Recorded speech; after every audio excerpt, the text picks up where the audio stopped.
ICAI, ICAI, Excise Law Times, and various other websites.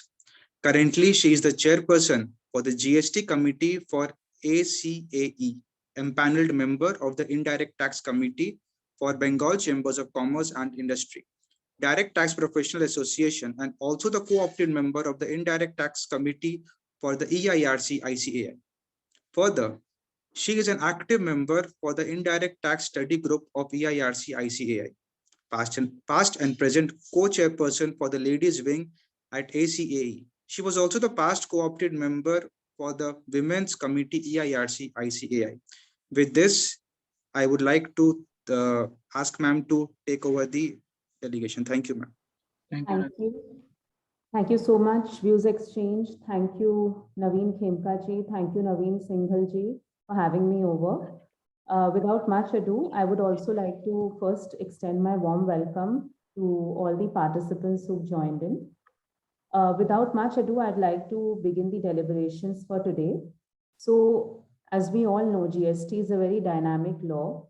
And ever since the inception of GST in 2017, we've seen sea changes in the law. So what was supposed to be a good and simple tax is not really good and simple anymore. We have far too many changes which have been brought ever since GST was brought into force.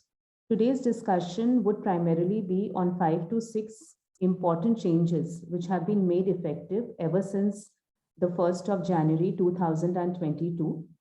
Now, many changes other than the ones that I will be discussing today have also been made, but I chose to take up these 5 to 6 important changes because these are changes which will impact the day-to-day running of many businesses, big or small. I have also taken reference of some case laws which will aid an assessee in order to overcome the difficulties which have been brought wide the 1st of January 2022. Why I say difficulty is that many changes, as we know, even in income tax, we've had retrospective changes, and for any country to propagate the concept of ease of business, any tax which is retrospectively levied does bring forth a lot of difficulty for the assessees. So I have also taken a couple of case laws in relation to many of these changes, which I will be discussing. With these very few words, let me just screen share. I have not prepared any PowerPoint per se, but yes, post the deliberation, I would be sharing this with everyone. So you will have a copy of this. But right now, I would want all of you to just be with me on the screen. And the chat box is there. I will request you not to post your membership numbers right now. Towards the fag end of the deliberation, you can keep posting your membership numbers, and this chat box we would use in order to exchange ideas, because I would not really want this to be a monologue, because, you know, there's a very famous saying that when one teaches, two learn. So in reference to the discussion that I would be having, if any one of you have any queries or any questions, feel free to post it on the chat box so that I can take it up. And that will make it a more enriching session, both for me and everyone who's joined us today. So beginning with my discussion, when we discuss the amendments, friends, so the amendments can be really broken down into some parts, or it can be staggered. So when we talk about the Finance Act, there were certain amendments which were not notified when the Act received the presidential assent. And these sections were primarily of the Finance Act. When I say sections here, I mean reference to the Finance Act, primarily 108 to section 123. Now, the government of India has the power to appoint certain date by way of which, bringing in a notification wherein they specify a certain date when these amendments will be brought into force. So a majority of these amendments were brought into force the 1st of this month, that is precisely the 1st of January 2022. So as I said, the first couple of discussions that we'll have, and again, friends, I'm using the term discussion is because I want you all to interact with me, keep posting your queries on the chat box in relation to the topic at hand. So these couple of changes which were brought into force with effect from the 1st of January 2022, although they were put forth by the Finance Act 2021, did not receive it did not, what should I say, it was not implemented with effect from 1st of January, but with effect from when the President gave its assent to the finance bill, but only with effect from the 1st of January. So coming to the first point, and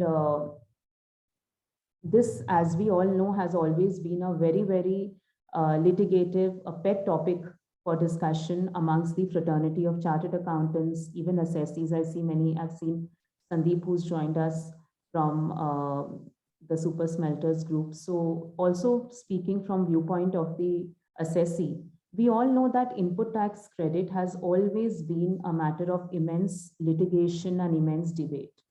Now, when we talk about input tax credit under the GST, we all know that the founding fathers of the GST law were very clear that we want to shift the onus of the compliance from us, that is the government, to the assessee.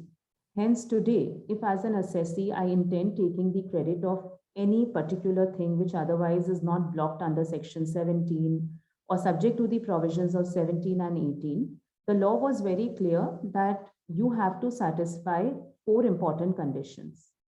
Now, when we talk about the 4 conditions, they were given under the mother section, Section 16, subsection 2 of the CGST Act 2017. For the sake of brevity, I will not go into each and every conditions. We'll just quickly run through the conditions, and I will also request the audience to interact with me. If any one of you know the conditions, you can feel free to post it on the chat box. So the first condition was that whichever invoice or document or debit note by way of which I need to take the credit, I should have that. So I should be in receipt or I should be in possession of the particular document, that is the debit note or the invoice, as the case may be. Second condition, that I should receive the goods and service. In other words, anything that you've paid for in advance, till and unless you receive the said goods or services, the GST credit on the same will not be available to us. As we all know that there is no concept of GST on advance against goods, but the concept of paying GST on advance against services is very much alive today. And hence, as a chartered accountant, if I am to receive a certain advance from a client, then I would be paying GST and I would be perhaps charging my client the GST, but my client will not be in any position to take the credit. Why? Because of this very condition that the client has not received the goods or services. The third condition was I, as an assessee who is taking the credit, has actually filed my returns under the relevant section. And the fourth condition is that the assessee who's passing on the credit to me, that is, in other words, the supplier of the goods and or service, has actually paid the tax. Now, this, friends, has always been a very difficult or rather impossible condition to satisfy, and the reasons are very well known to us. Today, if Naveen Khemkaji is the supplier with whom I've contracted, and he says that, Shivani, yes, I've paid the tax. Now, there is no way, there is no public information available to me for Mr. Khemka that allows me to see whether Mr. Khemka has actually paid the tax or not. Yes, by feeding in his GST number, I will be in a position to understand what is the last GSTR 3B or 1 he has filed, but there is no way I can find out whether what amount of tax he's paid and whether he has actually paid the tax that he had collected from me. That he had actually collected from me. Now, I'm sorry if my camera goes off, Naveenji. I just saw that the camera had gone off. So hence, this condition is always very difficult to satisfy. Now comes a fifth condition, and this fifth condition is the amendment that has been brought in with effect from the 1st of January 2022. Now, what does it read? Now, before I read the condition, this is definitely not what the section says. We've made it in a precise format. But before I go to section 16(2)AA, we also need to understand the provisions of 36(4).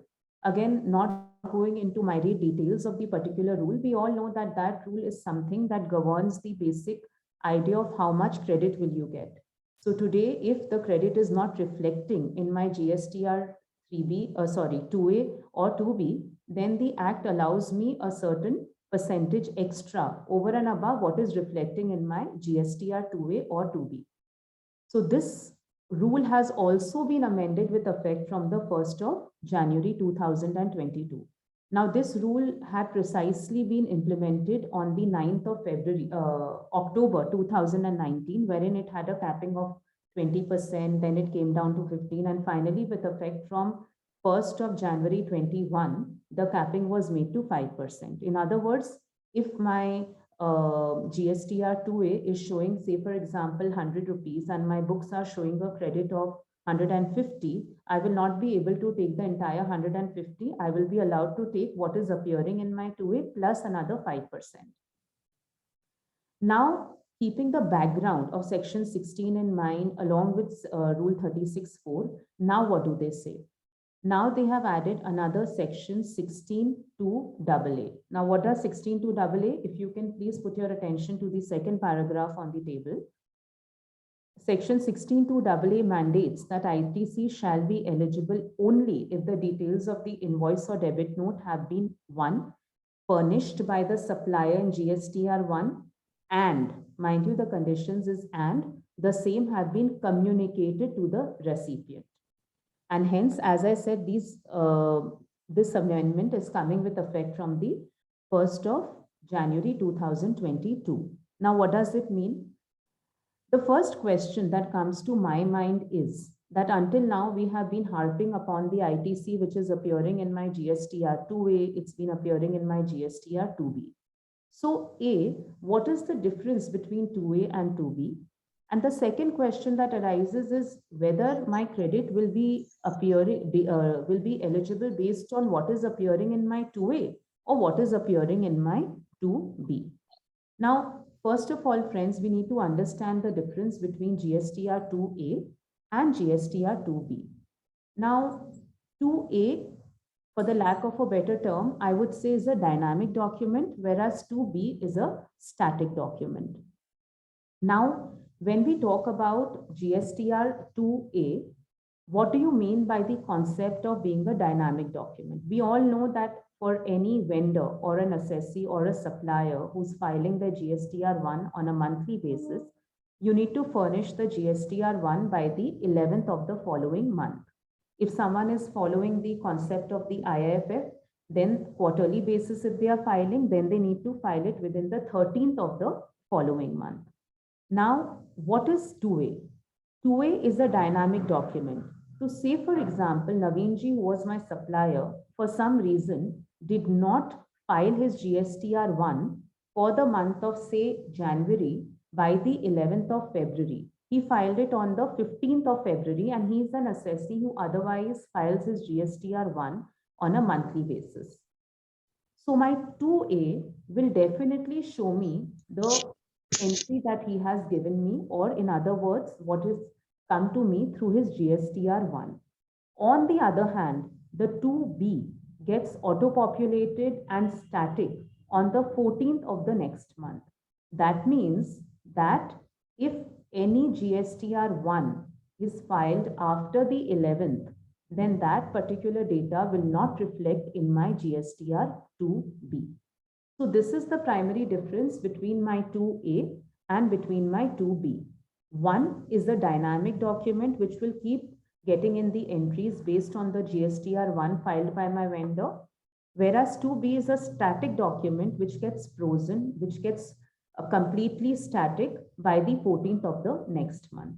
In other words, any entry in GSTR 1 which is filed in a delayed basis will not appear in the 2B of that month, but will reflect in my 2A. Now, 2 or 3 important points. When we talk about Rule 36.4, now 36.4 has been amended also, as I said, with effect from the 1st of January 2022. Now they have done away with the capping system.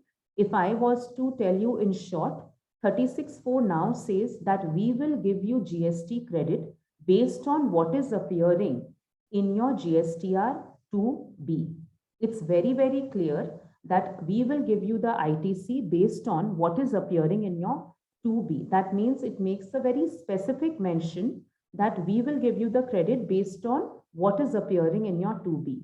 But if I was to draw your attention again to section 16(2)AA, friends, there they say that we will give you credit in addition to the 4 conditions. This is the 5th condition that you need to mandatorily satisfy. And what are the 2 conditions under 16(2)AA? One is that the supplier has furnished his GSTR1, and secondly, it has been communicated to the recipient. Now, communication of these returns can happen in any way. So if I was to talk about 16(2)AA, they give reference of communication. Now, communication can happen through any return under Rule 60. Now, 60 has both 2A and 2B. In other words, 36(4) says credit is available based only on the static document 2B, whereas 16(2)AA does not limit it.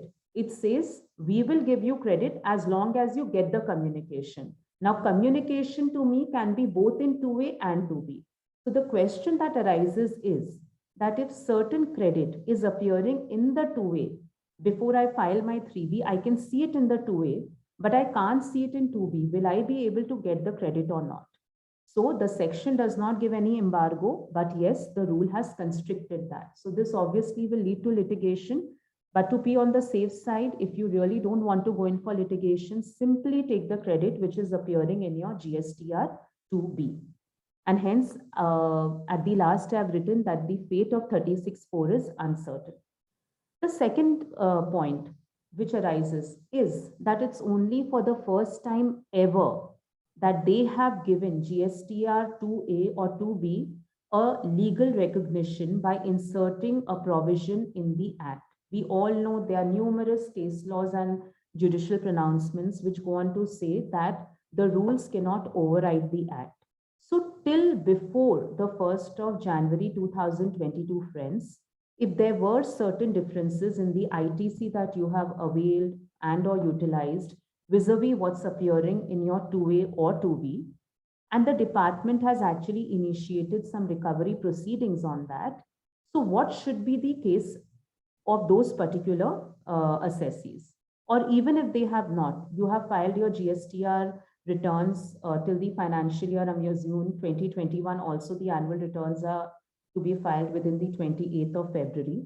So if certain differences are appearing, can the department initiate any sort of recovery simply by saying that since it's not appearing in your GSTR 2A, we will recover? To my mind, no, because it's the first time ever that section 16 has actually taken the pains of introducing this provision under subsection 2 by adding the clause AA. That first time has mandated that the assessee or the supplier or the vendor has to file the one and communicate it to me if I am the recipient. In other words, this condition was never there prior to this date, which is precisely the 1st of February 22. So all those assessees who are facing litigation or who fear the litigation coming their way because the vendor has not passed on, etc., etc. So this particular insertion will actually pave way for you to fight it out with the department till before this date.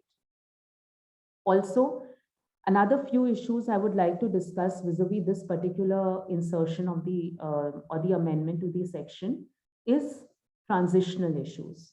So obviously, since this amendment has come into force only with effect from the 1st of this month, the question arises, should we actually follow this?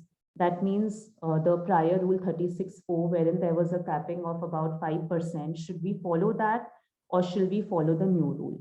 So let me tell you that the first time when 36(4) was introduced way back in 2019, there was a circular 123 by 4 by 2019, wherein they had very categorically specified that the provisions of the amended rule 36(4) will apply only to the ITC, which is availed on and after the date of the amendment.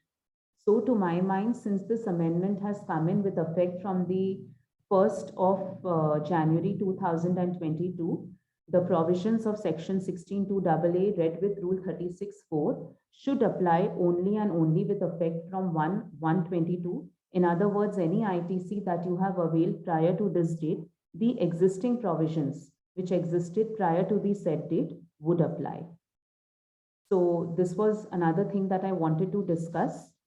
Now, I would also like to bring your attention to a very recent case of LGW Industries, which was fought in the Calcutta High Court, and a very beautiful judgment has been delivered by the Honorable Calcutta High Court, wherein the case, why I'm discussing this is that this can come to rescue of a lot of assessees who otherwise are facing litigations on ITC issues.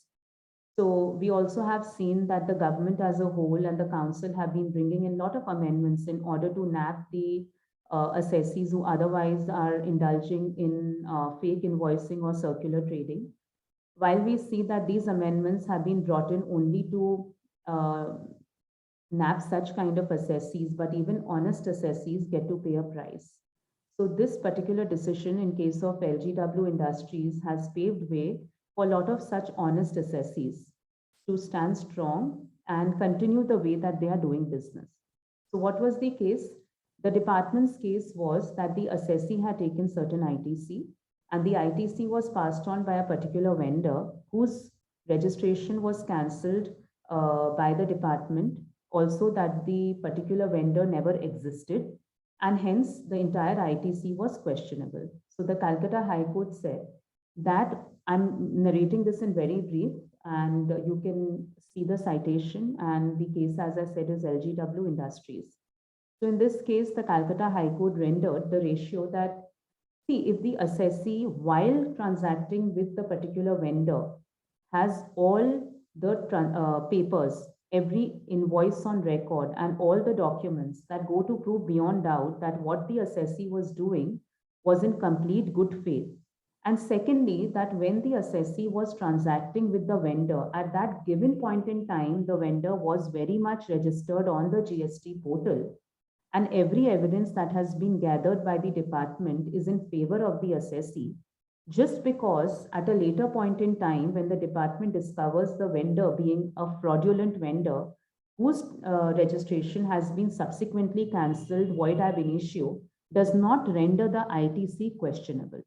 And hence, in order to disallow the same, the onus has to be cast on the receiver. And in this case, since the receiver had all the documents in place and had given all the particular evidences, irrespective of the fact that the registration of the vendor to the particular assessee has been cancelled, the ITC will not be questionable. And this is a very, very welcome judgment by the Calcutta High Court.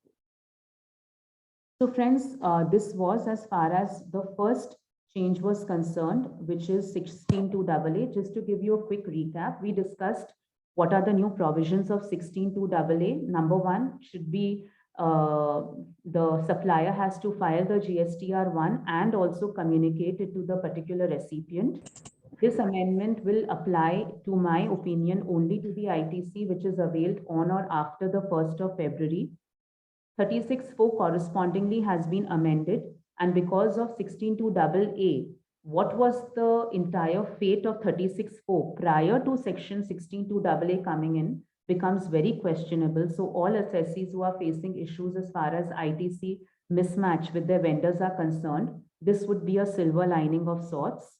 We also discussed the transitional issues, that this should apply only for the assessees who have taken credit on or after the date of amendment, which is the 1st of January 2022. Also, the issue that remains, whether the credit should be allowed based on 2A or 2B. 16(2)AA talks only about communication, which could mean both 2A and 2B under Rule 60. However, here they are talking about communication under 36(4) is precisely talking about GSTR 2B. So this obviously could pave way to doubts. However, in order to be safe, you could simply make GSTR 2B as your base document and continue taking credit on that. So any particular question, friends, as far as this particular discussion is concerned, I would like all of you to kindly post in the chat box.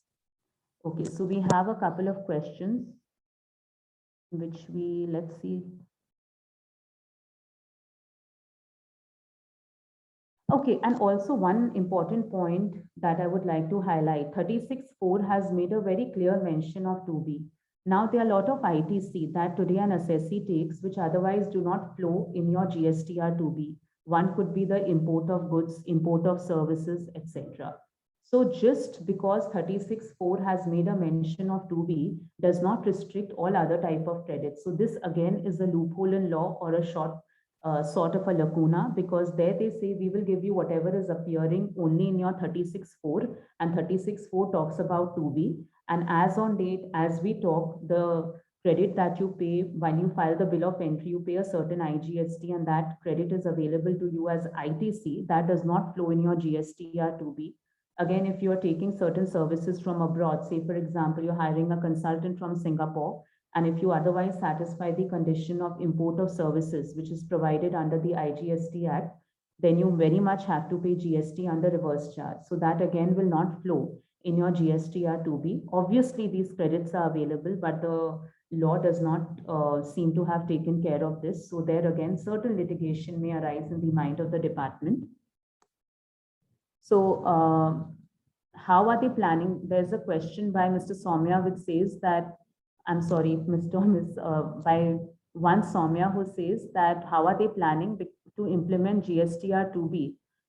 Because there may be conditions that the supplier filed in January, but the recipient can take only in February. Well, I think I've already answered this query, that because 2B is static, so if it is not flowing in the 2B of that particular month, you will have to wait for the next month. In fact, also let me tell you that when we go ahead and file refund applications, the department is taking GSTR 2A, 2B as sacrosanct.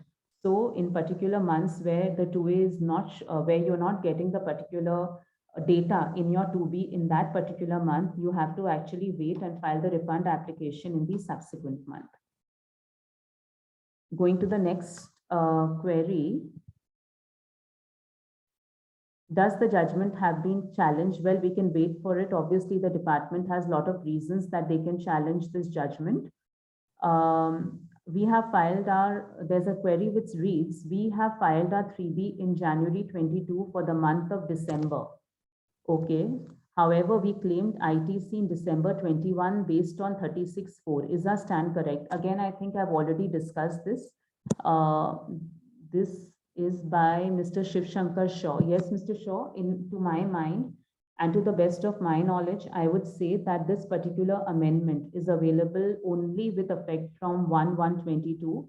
Hence, for ITC that you have availed on or after that day, hence, when you're filing your GSTR 3B for the period of December 21, the rule which existed prior to the set date, which is 1/1/22, would apply. Madam, for refund of ITC service exports, the circular referred to 2A now will no. As of now, I will share a small experience with you here, friends. So Mr. Majumdar is asking whether for export refund, they will follow GSTR 2A or 2B. In one such case, the assessee was filing a refund application, and the particular amount had not reflected in the GSTR 2A of that particular month, because even when you see the GSTR 2A, which is a dynamic document, the date comes in. So if the particular refund that you're applying for is not coming in the 2A of that particular period, then the department is of the view that the refund will not be granted. But the master circular of refund nowhere states that it should come in the GSTR 2A of that particular period for which you are filing the refund, as long as it is coming in the 2A. By meaning of period, what do I mean? I mean that if I have filed a refund application for the period of August of 21, but the 2A is showing for a latter period, as long as the vendor has shown it in the 2A, to my mind, the refund application should not be rejected. However, this is something which is to be seen, because refund is very subject centric. It depends on officer to officer as to how they would want to take it. For any refund related issues, I would say read up the two master circulars. They have any and every answers as you want, as far as you want for your refund. There is one question by Mr. Chirag. In case of goods physically received in first week of Feb, for which invoice was made in the last week, GSTR 2B will show such input on the portal, but can we take it in the month of February? What are your views? See, my views are very simple, that if you want to take the credit here, if your particular amount, you say that they have been physically received in the month of February. However, this was shown in the last week. See, 16(2)AA is a condition which has been added in addition to the existing conditions. So there were 4 conditions under 16(2) which were already existing. One of which was that you have to physically receive the goods and or services. So merely because something is appearing in your 2B does not entitle you to the credit. You have to mutually satisfy all the 5 conditions which have been given under section 16(2) to make the credit eligible to you. Without receiving the goods or service, you are in no position to take the credit. So moving on, friends. So this was as far as our first important change was concerned. Moving on, self-assessed tax. Now, what is the meaning of the self-assessed tax? We all know that in the budget of last year, they had come up with a provision which was already notified earlier, that if you've not filed GSTR 3B for a particular month, then you will also not be allowed to file your GSTR 1 for the subsequent month. Now, what does that mean and why? So when GST was brought into force, everyone used to treat GSTR 1 comparatively not so seriously. And the reason was very simple, that 3B is the return through which you make the payment of taxes, and 1 is just a declaration of your outward supply. But no, friends, let me tell you something, that now, as in how the law is evolving, and also with these many changes in the law, including the one we just discussed, GSTR 1 is not only a declaration of your outward supply, it is very much a declaration that entitles your particular receiver to take the credit.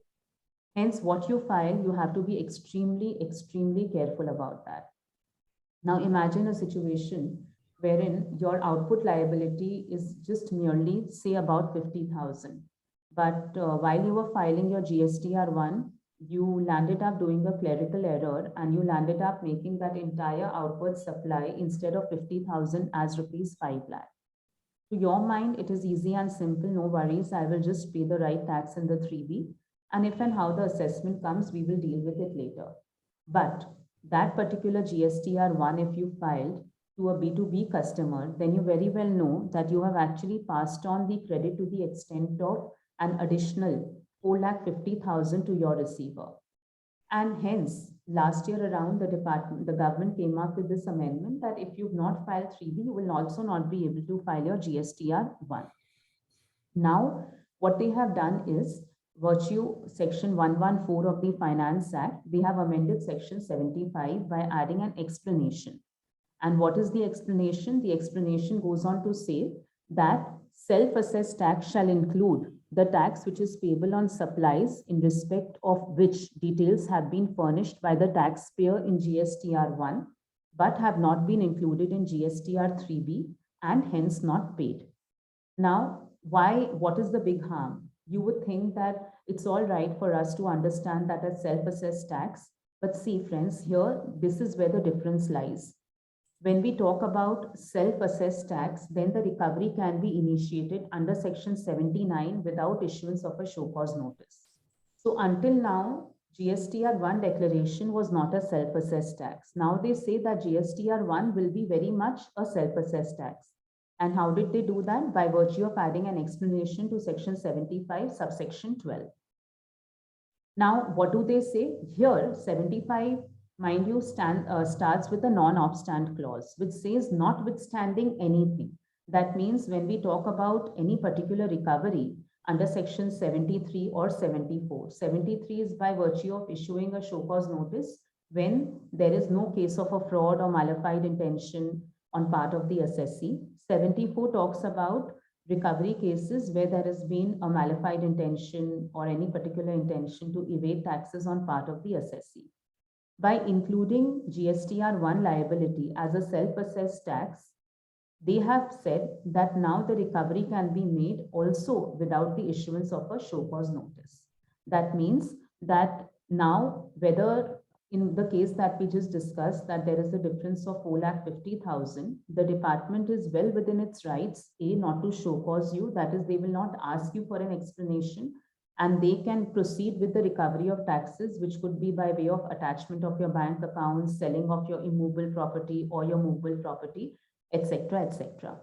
So obviously, here, when I started my deliberations, I mentioned that these particular steps have been done as if they want to nab the dealers which otherwise indulge in malpractices, but this has also landed up a lot of truthful assessees in a big soup. So in fact, when this amendment was brought in, the CBIC on its Twitter handle had actually said that no coercive actions will be taken by the against the assessees.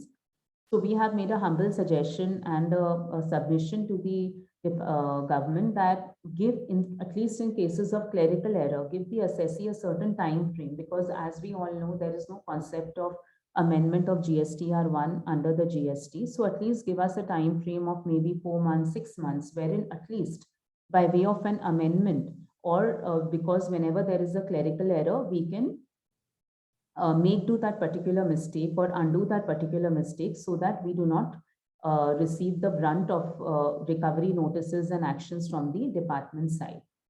Now, hence, I write that the department will now be able to initiate recovery actions directly, because 75, section 75, I take you up again.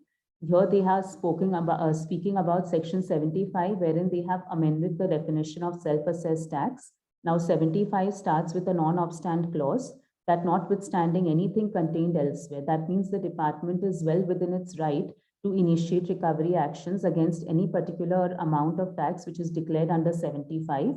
So in a case where you land yourself in a clerical error of reporting 5 lakh instead of 50,000, the additional 4,50,000 can be recovered by the department without giving you a chance of being heard. And in fact, here I would like to bring your attention to the judgment by the Honorable Madhya Pradesh High Court, wherein they have already declared much before this amendment that because GSTR1 is a statement or a return by way of which you are passing on the credit or very much giving the baton of credit in hands of the receiver, hence if you have not paid that particular tax in your 3B, then it has to be considered as a self-assessed tax. So the citation of the judgment has been provided for your reference, and hence I write, so in cases of clerical errors, which can be rectified only on subsequent filing, it should be excluded. However, they have not taken cognizance of this yet. But here I would like to offer to you one planning tool that, see, when you're filing returns, it's only human to err. So it may be a scenario where a clerical error has been taken place. In such cases, it is always right that you inform the department well in advance. So in case where you have reported a transaction to the tune of 5 lakh instead of 50,000, after filing your GSTR 3B, you can inform the department, giving a copy of both the returns and explaining to them that the return has been incorrectly filed due to a clerical error. Additionally, you can also get in touch with the person or the receiver to whom you pass the credit, take a declaration from him that to the extent of the extra credit pass on, he has not taken the ITC on the same. So these are certain things that we can do. And these, I would say, are significant and important planning tools. Why? Is because ever since this budget, we see that very, very wide powers have been given to the government. Unlike before, now the officers have many, many powers which otherwise were not given to them while the GST was in its transition phase or in the earlier years. So one only needs to be very careful. Any particular act that you can undertake by way of which you can prove to the department your bona fide will only help you. See, in many cases under GST, we understand that if the opinion of the commissioner is such, or if the department has reasons to believe, now that is extremely subjective. Sitting here, me and you cannot understand whether we can satiate the commissioner or we can make the revenue believe that we did not have anything malified in our mind. But then when you go to the higher courts, see, for example, the CSTAT, which as far as GST is concerned, there is no tribunal as of now. But we see many such cases are dropped. That means that the officers at the bottom levels may or may not take cognizance of what you have to say. But if you have your papers and records in order, then be rest assured that once the tribunal is formed, or even the High Court as of now, you will be heard, and all such cases which otherwise are bona fide may have a chance of being dropped. So this is as far as the self-assessed tax is concerned. So the takeaway is that one has to be very careful while filing the GSTR1. Unlike before, you cannot afford to make a mistake wherein your 1 is showing one figure and the 3B is showing another figure. Thirdly, we discussed that why is it important for us to understand that it is a self-assessed tax, only because that now you will not be given a chance of being heard. You will simply be asked to pay up that money, which the department can proceed by way of attaching your bank accounts, selling your movable or your immovable properties, etc., etc. Now, this brings me to the next change, which has been brought by the virtue of the provisional attachment. Any questions, friends, as of now, please?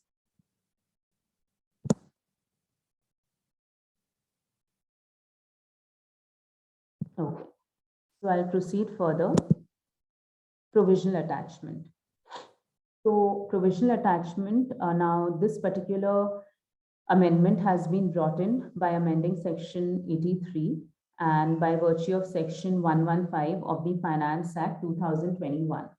Now, what is provisional attachment?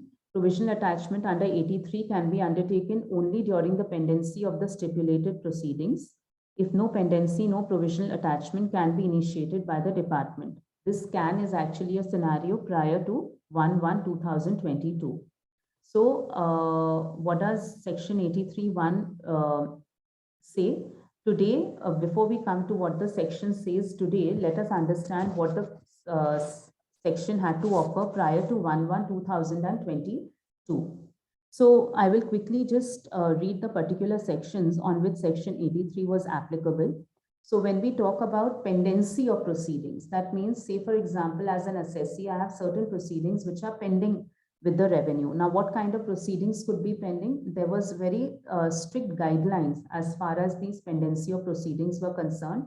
One was section 62, which is the best judgment assessment. Section 63, which was assessment of the unregistered person. 64, summary assessment. 73, that is, we've just discussed issuance of show cause notice in case there is no fraud or malified intention on part of the assessee. 74, which is show cause notice in cases where there is malified intention on part of the assessee. Section 67, which is inspection, search and seizure.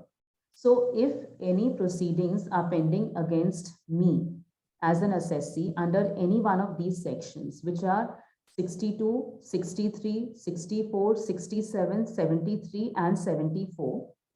And if the commissioner is of the opinion, we just discussed that this is a very subjective term. One commissioner may have one opinion, the other may have another. However, here they say that if a proceeding is pending, number one, for 83 to be applied prior to 1/1/22, the first condition is a proceeding should be pending against me. Number two, under which relevant sections could be 63, 64, 67, 73, 74. And if the commissioner feels that it is important to provisionally attach the property of the assessee in order to protect the interest of the revenue, then he could go ahead and provisionally attach the bank account of the taxpayer for 1 year. So this was the provision prior to the 1st of 2022. In fact, we also have had the Honorable Supreme Court lay down a ratio in the case of Radhakrishnan Industries, wherein they said that provisional attachment gives very wide powers to the department and should be implemented only in the rarest of rare cases.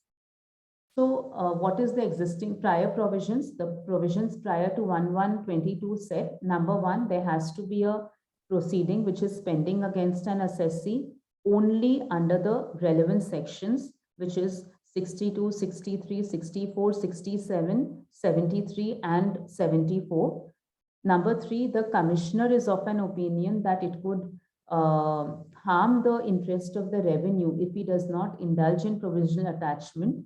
Then he could attach the bank account of the taxpayer for a period of 1 year. Now, this particular section has been amended with effect from 1/1/22. Now they say that forget about the pendency of the proceedings. If I initiate, or if the department or if the revenue has initiated any proceedings under what? Under chapter 12, 14 and 15. So now they are not limited just to a few sections. They are saying that if we have initiated, so now the pendency is no longer required. As long as you've initiated, they can indulge in provisional attachment of what have they initiated? The proceedings. Unlike before, where we had only certain sections under which if the proceedings were pending, now they say we don't require any specific sections. Every provision covered under 12, chapter 12, chapter 14 and chapter 15. Now what does this mean? This includes right from your section 59 to section 76 and 77, which includes that even if a summon is issued, which includes even if there is a discrepancy in your return, now they can indulge in provisional attachment. So what do you mean by provisional attachment? Well, we not go into the literal meaning of it, but here the point we are trying to make is that with this particular amendment coming into force, the powers which have otherwise were restricted in nature given to the officers of the revenue are much broader today. So there is no requirement of any pendency. If there is any initiation of a proceeding, it will do.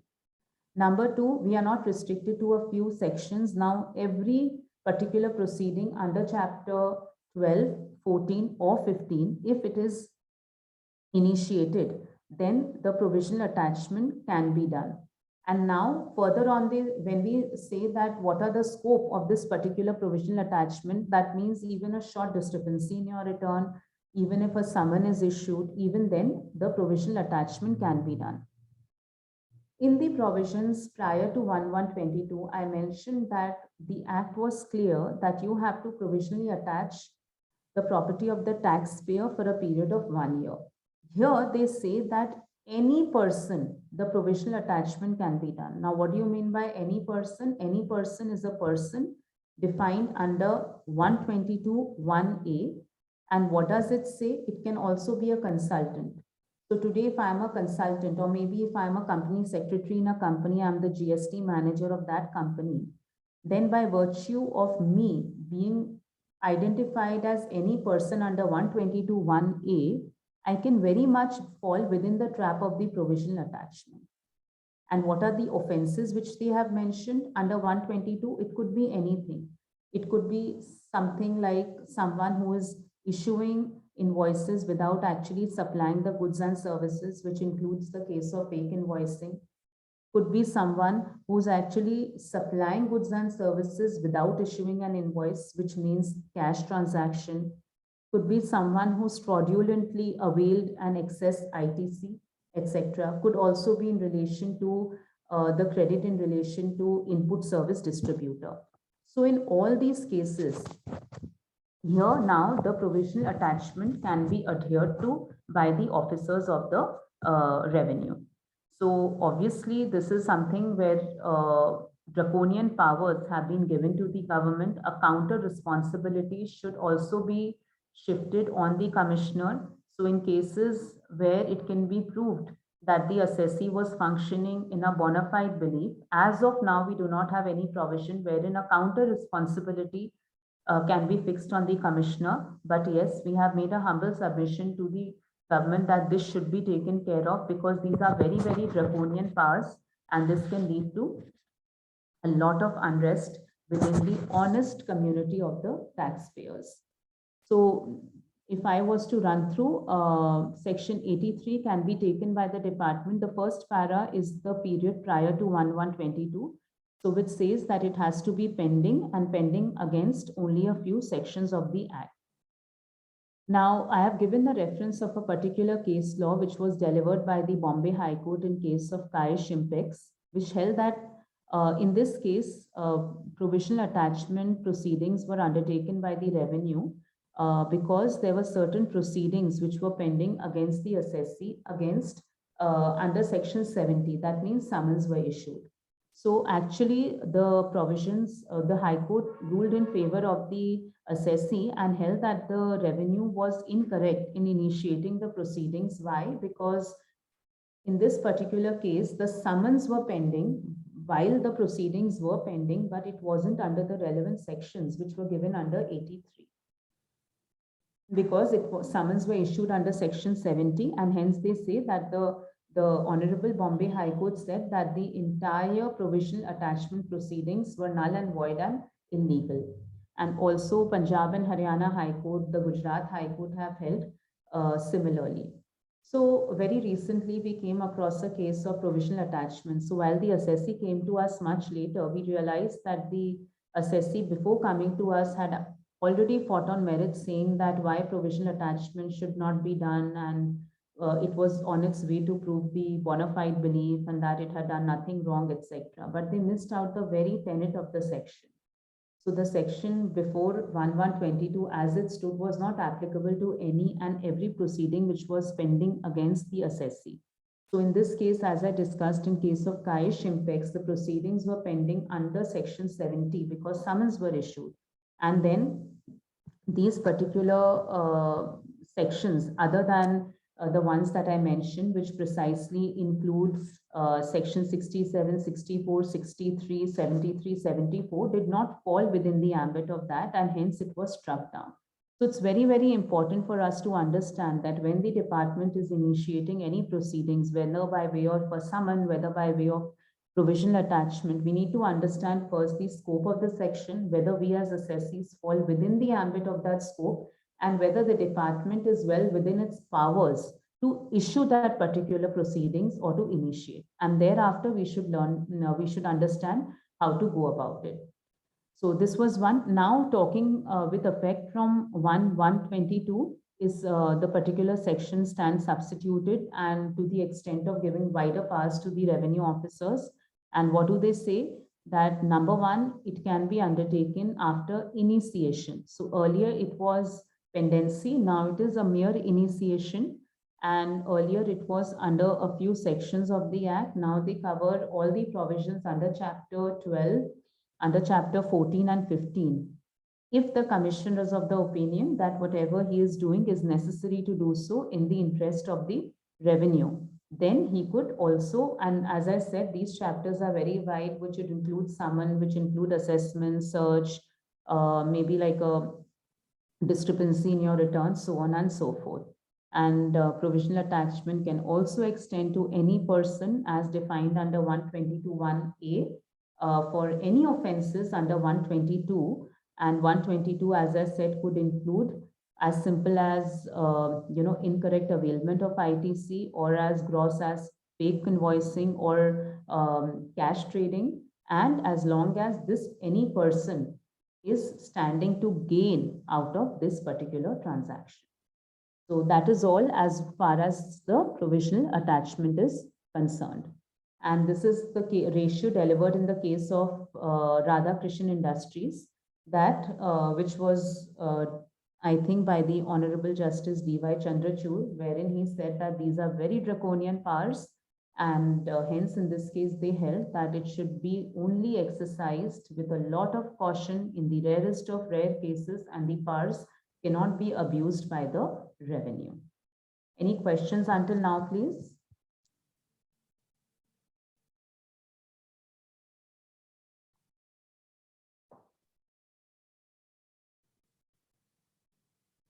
So I need a couple of thumbs up or thumbs down. So I would want to know that until now, it's been 1 hour into the session. I wanted to know that whatever I'm speaking, is it really making sense to everyone who's in the participants? I would want some response in the chat box, because as of now, I mean, we really, really look forward to coming and doing this physically, so that it's more value addition, not just to the participants, but also to us as speakers. So I'm very hopeful that Views Exchange should organize a session physically. So thank you so much, everyone, until now. So at least that gives me some solace that whatever I'm speaking is making sense. Because जब हम लोग monologue में बोलते हैं, कई बार ऐसा हम अपनी धुन में बोले जाते हैं और समझ नहीं आता है, और यहाँ पे तो खैर सबके कैमरास भी बंद रहते हैं, which is okay, because otherwise बड़ा डिसोरिएंटिंग होता है। और फिजिकली जब आप जाते हो देने के लिए, तो लोगों को देख के आपको समझ में आ जाता है that you are making sense और not. So thank you so much to everyone who's responded. Now we'll go to the other one, which is the retrospective. changes, levy of tax. Now, when we talk about levy of tax and when we talk about retrospective changes, I started my deliberations by saying that when we talk about the concept of ease of doing business, we are very clear that any tax which is brought retrospectively could have very, very large ramifications for the assessees and the industry at large. We've also seen in the case of Vodafone income tax. Likewise, we have one particular change which has been brought under the GST law. Now, what is it? This time, I think that the government was very fond of double A's. Like we had 16.2 AA, we also have a 7.1 AA. Now, what does that mean and what are the ramifications of this? Obviously, while this would have a very limited applications to the assessees who are in this industry, but it is also very figurative. It is also very implying of the government's idea or the council's idea of how the GST law is. Now, let me give you a small background of this. You must have all heard about the very popular decision which was rendered by the Apex Court in the case of Calcutta Club Limited. Now, if I was to give you a very small brief on what the judgment had to offer, it was as follows. They said that when we talk about a club and or an association and its members, they are one and the same entity. They operate on the concept of mutuality. So hence, there is no concept of any service or sale between a member and its club and vice versa. In other words, if I go to a club and I avail the services of eating food there or maybe playing a game of squash, then I am not really taking any services or my club is not supplying any services because the clubs and its members or an association or its members, they operate on the concept of mutuality. So anyone and everyone who had not paid service tax under the service tax regime have been very well covered and sheltered by this particular judgment. Let me also tell you, lot of other clubs, without taking names, many clubs in Calcutta itself who had actually paid GST service tax under the erstwhile regime of the Finance Act and the service tax regime have actually gone ahead and claimed a refund of the service tax. Now, if you are not liable to pay something and if the department has incorrectly collected it, then as per the provisions of law, if the levy has been totally declared as null and void, then to my mind, the period of limitation does not apply. Hence, like in GST for claiming refund in the section 54, under service tax to claim a refund, you had a period of limitation of 1 year from the date of payment. If any assessees here who are otherwise consulting for clubs or who themselves are such clubs or association can think of moving ahead and seeing if any service tax that they paid during the erstwhile regime of service tax are in a position to claim the refund. And I would say it's extremely important to analyze this. And if the amount is good, you should proceed with understanding what are the ramifications. But this is as far as your service tax is concerned. Why are we discussing it today? So as we all know that GST law is nothing but an offshoot of the service tax law amongst others, which include the excise and the VAT. So the mother section or the taxable event under GST is supply, and the section 7 of the CGST Act 2017 has defined in details what is supply. So if you give a bare reading to section 7 of the GST Act, to your mind, it would not cover the services which are provided by a club and association to its member or vice versa. And now keeping in mind the provisions or the ratio of the judgment of the Calcutta Club Limited, the government, what they did is they have actually gone ahead and they have amended the provisions of section 7, which defines supply under the GST law. And what have they done? They have done this by amending the section by adding section 7(1) AA, wherein they say that the activities or transactions by a person other than an individual to its members or constituents or vice versa for consideration shall be included in the ambit of supply and hence be leviable. So they have added an explanation and they have created a deeming fiction to provide that such person and its member constituents shall be deemed to be two separate persons in the eye of law, and hence any activity or transaction between the two shall be deemed to be as if it's made by one person to another person or vice versa. And hence, they have said that any services which are provided by a club or an association to its member will now fall within the ambit of GST. When I say now, that means they have brought in only after to negate the decision of the Calcutta Club Limited. And also, let me tell you, they have given it a retrospective application. That is right from the inception of GST, which is precisely from the 1st of July 2017, your GST will apply. Now, when we talk about retrospective amendments, lesser said the better, but in this case, they have said that so any particular club which was not paying GST until now should keep in mind the provisions of 71AA of the CGST Act and understand whether would they now want to continue with the litigation or pay the tax. Now, obviously, this can be challenged in the higher court because anything that you make or do under the law cannot be outside the constitutional powers. So the Constitution of India is actually something that guides all the taxation powers as well.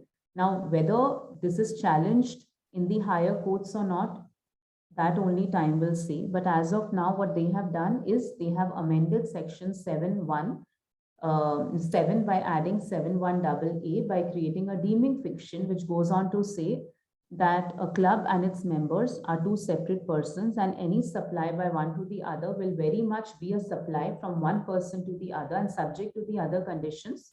This will fall within the ambit of supply.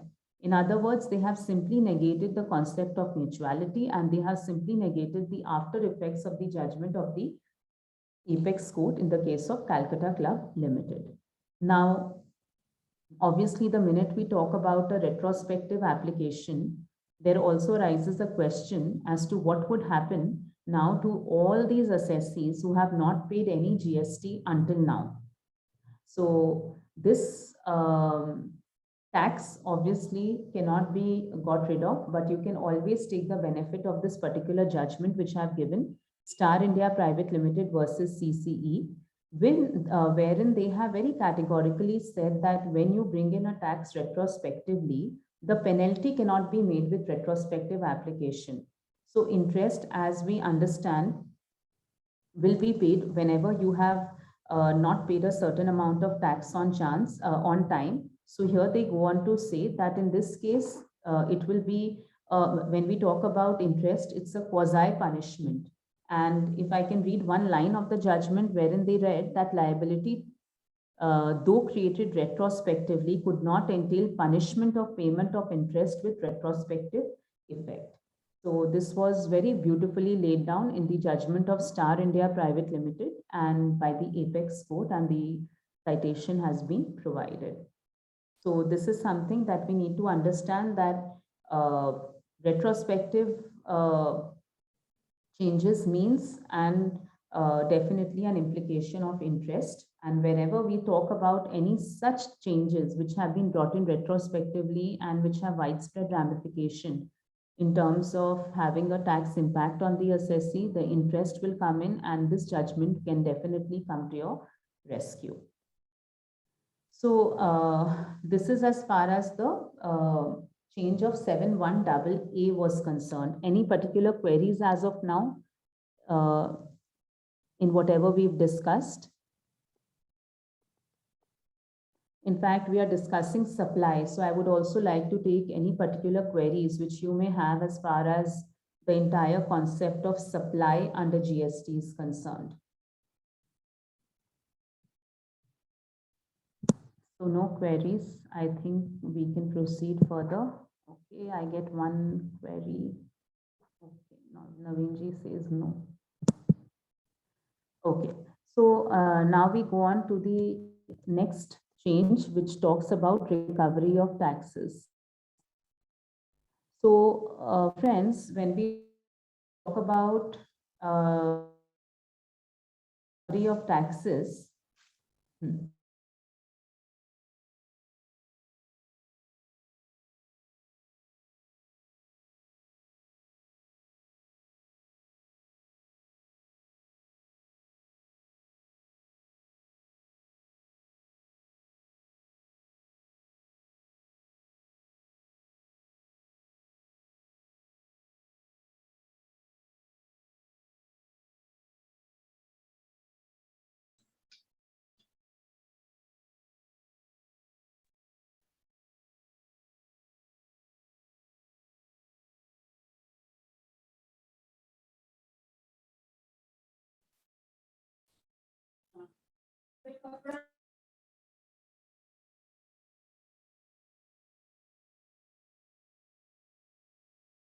sorry, am I audible now?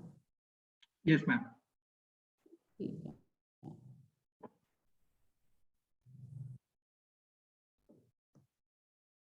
I'll just start screen sharing. Not yet. Yeah, I'll just start it. Yeah.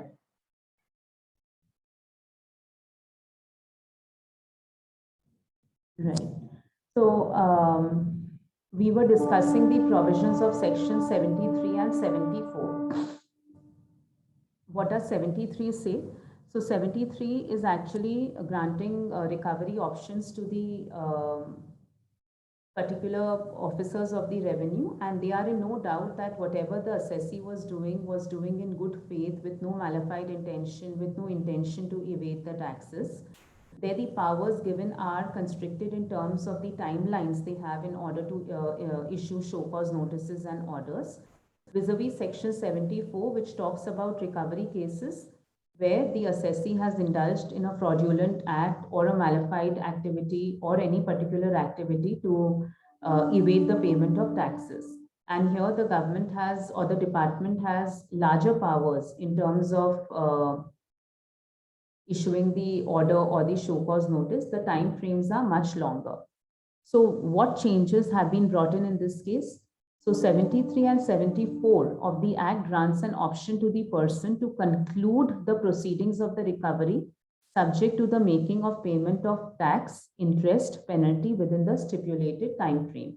Now what they have done is that they have added an explanation to section 74, and also which applies to section 73, that if the proceedings against the main person. So what was the deal initially? They said that if there is a particular proceeding which is going up against the main assessee or the main accused, say for example, then the co-notices, there are other people who may be given a notice in respect to those particular transactions. So proceedings against them would also be dropped. And what are the sections that they refer to? So when we talk about the penalty which also included your penalty for the violation of e-wables under section 129 and 130. So when we talk about the normal penalty provisions, you have section 122, you have 125, you have 129, you have 130. So if I am the main assessee, and because a particular notice was issued to me for recovery, and also a corresponding notice was issued to another person who otherwise falls within the ambit of the transaction I had dealt in. So if the proceedings against me were dropped under section 73 or 74, it was deemed that the proceedings against the co-noticee would also be dropped. But here now they are saying that fine, if the main proceedings are dropped against the assessee, then the corresponding proceedings will be dropped, but not to the extent of section 129 and 130. So those proceedings would now be carried on independently, irrespective of the fact that the proceedings against the main person has been dropped. So other penalty provisions, example 122, 125, they will be dropped, but not 129 and 130. So what does 129 say? 129 is penalty in case of a detention, seizure, release of conveyance of goods in transit, And the other section 130 talks about the confiscation of goods and conveyance in transit. So in other words, the penalty against the co-accused will continue. So the last section, as I read, that with effect from 1/1/22, the proceedings initiated under 129 and 30, that is for e-waybill violation, 129 being detention, seizure, etc. for goods in transit. 130 talks about the confiscation of the goods. They will be independent proceedings for the closure of parallel proceedings under 73 and 74 against the co-accused. And we all know that whenever we talk about goods in transit, there is a lot of ad hocism that has been implemented by the government, by the officers. You have to pay the penalty, you have to pay the amount within a stipulated time frame, failing which they say that the goods will be auctioned. If you want to go ahead in filing an appeal, now they are very clear that you have to make about 25% of free deposit. So obviously, most of these penalty issues, when we go to the higher forums, are dropped. That means that the counter accountability is missing on the officers. But this again has given very wide pass to the officers. And now they say that by virtue of this particular amendment, if there is a proceedings against you as a co-noticee, then in cases of penalty under e-waybill, those will continue with you irrespective whether the main guy is still facing the proceedings or not. The last one was wherein the government has now a lot of powers in terms of collecting information. So 151 gives powers to the commissioner to issue notification to collect the statistics. It also grants power to call upon the concerned persons to give the requisite information. With effect from 1/1/22, the provisions are giving a general power to the commissioner to issue an order and direct any person to give any information at any time and in manner as they want. That means with effect from 1/1, the department has the powers to collect data about you from anyone in any form. I mean, just to give you a random example, and there is often a lot of, all of us are very social media savvy now. So if I have gone on a holiday to Switzerland and if I upload pictures on Facebook and I otherwise am also a GST registered assessee, and if they come to know, they can actually contact Facebook to send them the data in relation to this particular holiday I had. So that is the powers that now the government has under section 151, which is by virtue of 119 of the Finance Act. And they can actually be privy to a lot of information which otherwise was very restricted in the past. Now, last, I think as far as the amendments were concerned, these are the very important ones that I wanted to discuss. Starting the budget, let's see. I am very sure, we are very hopeful that the budget is very bullish as far as the Indian economy is concerned. We are waiting with bated breath what it has for us. I also wanted to, as I've already discussed, a very important case in case of LGW. I wanted to also talk about the GNC Infra LLP case. I don't know, but many of you should be privy to this particular judgment wherein the Supreme Court has actually gone on to say that the period of limitation will also apply to the refund cases. So we have dealt with many refund cases wherein the application could not be made on time under section 54. Now we all know that 54 gives you a time period of 2 years from the relevant date. The relevant date definition obviously is different in different cases. So in one such case that we had was that the refund application could not be filed within 2 years from the relevant date because the data could not be made available because of the COVID-19 pandemic. The refund was, as usual, rejected by the officer in charge, and then the appeal was filed with the Commissioner Appeal. The Commissioner Appeal quoted some random internal circular and said that by virtue of that particular circular, the Supreme Court's order, which has extended the period of limitation, does not apply to any refund cases. Unfortunately, as of now, we do not have a tribunal formation. So any assessee who has a refund matter pending either has to go to the High Court or it has to wait for the tribunal to be formed. Likewise, if there is a demand pending against the assessee, there is a circular which has gone on to clarify that the time limit for filing appeal will start only when the tribunal is formed. So that is a silver lining. It is not important that every assessee will have to go to the High Court. You can wait for the tribunal to be formed, and all your appellate provisions will find effect only on and from the date when the President sets up the tribunal and the tribunal is in action. But having said that, imagine the plight of a small assessee who has a refund of a few lakhs. His money is now locked till the tribunal is formed, or he has to approach the High Court. What I understand of the High Court now is that the High Court, the Honorable High Court of Calcutta, also has a long pendency. So today, if you intend filing a writ before the High Court, before the cause list can actually appear with your name in it, it could be a matter of a year almost. So this is not really a great idea for an assessee who's got an amount which is stuck with refund. So what was the case? The case was that the refund was simply rejected on the ground that the period of limitation does not apply in case of refund application. So this was actually, this confusion was caused by the GST circular 157 by 13, which was, I think, dated the 20th of July 21, if I'm not mistaken. And they said that this period of limitation extension will not apply to the compliances which are to be made by the assessee. And for that, those dates which appear in the statute will apply. In other words, if under section 54, I need to make a refund within 2 years from the relevant date, irrespective of COVID or no COVID, I need to make my application within that time frame. So this very welcome judgment in the case of GNC Infra LLP, which has gone on to say that the period of limitation extension as provided by the Supreme Court will very much apply also to the proceedings or the compliances which are to be made by the assessee. So very recently, the Supreme Court extension order which has come that 15th of March 2020, the year in which the pandemic really began till the 28th of February 2022 will not be considered in the period of limitation. So this is again a welcome change, and anyone whose refund application has not been accepted or has been rejected by the officer in charge and who's meaning to file an application of appeal against that can use the ratio of the judgment in case of GNC Infra LLP.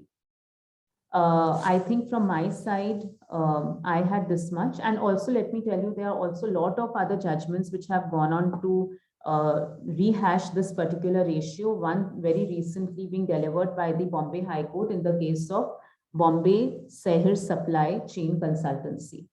Any questions until now, please, from the audience, or I'm free to take up any questions as far as the deliberations today are concerned or any other. Otherwise, we have a couple of case laws which I've referred to, which I'd like to go to. So any questions from the audience in relation to the topic today, or anything as far as your GST queries are concerned? I'm free to take it up. Otherwise, we'll shift to the case laws.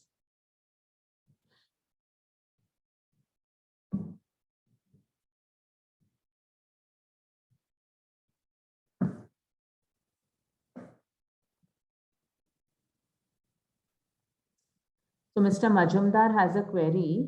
Continuing in the above case, ITC which qualifies to be taken in the books in February 22 on receipt of goods will not be in 2B of February, then can I take the ITC more than the 2B?